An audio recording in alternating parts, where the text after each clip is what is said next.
എല്ലാവർക്കും നമസ്കാരം. ജാതകത്തിൽ രക്ഷസിൻ്റെ ഉപദ്രവം ഉണ്ടായാൽ എന്തു ചെയ്യണം? എന്താണ് ബ്രഹ്മരക്ഷസ്? നമുക്കൊന്ന് നോക്കാം. ഒരു ബ്രാഹ്മണൻ മരിച്ചു കഴിഞ്ഞാലുള്ള പ്രയത്നയാണ് നമ്മൾ രക്ഷസ് അല്ലെ ബ്രഹ്മരക്ഷസ് എന്നൊക്കെ പറയാറുള്ളത്.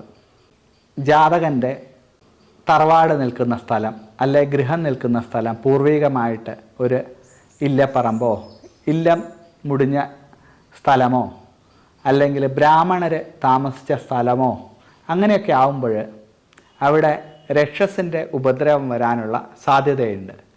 ഇത് പലതരത്തിലുള്ള ബുദ്ധിമുട്ടുകളും ജീവിതത്തിൽ പല കാര്യങ്ങൾക്കും തടസ്സവും എല്ലാം തന്നെ കണ്ടുവരുന്നുണ്ട്. രക്ഷസിൻ്റെ പരിഹാരമായിട്ട് നമ്മൾ പ്രധാനമായിട്ടും ചെയ്യേണ്ടത് പാൽപ്പായസം നിവേദിക്കുക. രക്ഷസിന് വേണ്ടിയിട്ട് നിലം മെഴുകി പാൽപ്പായസം നിവേദിക്കുന്ന രീതിയുണ്ട്.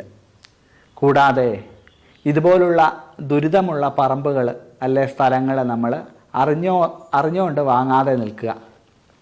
അല്ലെങ്കിൽ ഇങ്ങനൊരു ദോഷമുള്ള സ്ഥലമാണെങ്കിൽ അത് മാറി താമസിക്കാൻ പറ്റുമെങ്കിൽ ഏറ്റവും ഉത്തമമാണ്.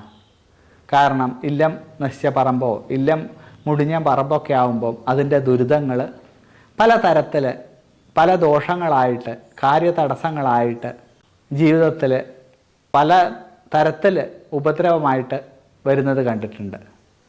അപ്പോൾ അങ്ങനെയൊക്കെ വരുമ്പോൾ ആ ഒരു സ്ഥലം മാറി താമസിക്കാൻ പറ്റുമെങ്കിൽ ഏറ്റവും ഉത്തമമാണ്. അതല്ലാത്ത പക്ഷം അതിൻ്റെ പരിഹാരാർത്ഥം രക്ഷസിനെ പൂജിക്കുകയും രക്ഷസിന് നിവേദ്യം നൽകി സന്തോഷിപ്പിക്കുകയും അതുപോലുള്ള കാര്യങ്ങൾ ചെയ്ത് ഒരു പരിധി വരെ പരിഹാരം എന്നുള്ള രീതിയിൽ ചെയ്താൽ അതൊരാശ്വാസമായിട്ട് മാറാവുന്നതാണ്. എല്ലാവർക്കും മഹാവിഷ്ണുവിൻ്റെ അനുഗ്രഹം ഉണ്ടാവട്ടെ. നന്ദി, നമസ്കാരം.